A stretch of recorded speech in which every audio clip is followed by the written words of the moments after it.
Le Tour de France passera par les Yvelines au minimum jusqu'en 2023. Les organisateurs et le département ont signé une convention en ce sens ce mercredi 20 mars. Objectif, préparer les Jeux Olympiques 2024 avec notamment un départ en 2023 du Vélodrome national de Saint-Quentin en Yvelines. Toutes les épreuves cyclistes, qu'elles soient à l'intérieur du vélodrome ou en extérieur, le BMX, le VTT, le vélo sur route, tout se tient dans les Yvelines. Il était donc pour nous logique de préparer ce très grand moment.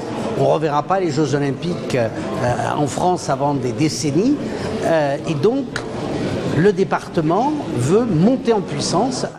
Pour les organisateurs, ce partenariat avec les Yvelines marque une continuité dans l'histoire du Tour de France. Le Tour de France, dès sa première édition en 1903, est passé sur le territoire des Yvelines, c'était la Seine-et-Oise à l'époque, juste avant l'arrivée de la dernière étape. Et c'est d'ailleurs le vainqueur du Tour de France, du premier Tour de France, Maurice Guérin, qui avait gagné cette étape-là. Donc il y a un tas d'histoires qui se sont passées dans le département, d'une échappée formidable de Bernard Hinault avec son rival hollandais Joop Zoetemelk, voilà, jusqu'aux dernières éditions. Pour cette première collaboration dans ce partenariat, Rambouillet a été retenu comme ville départ de la dernière étape vers Paris le dimanche 28 juillet, une première depuis 2012.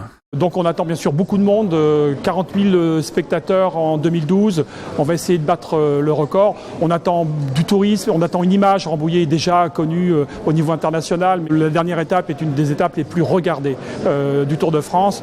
Donc voilà, c'est l'image, l'identité de Rambouillet et cette magnifique identité qu'on veut que le monde entier connaisse.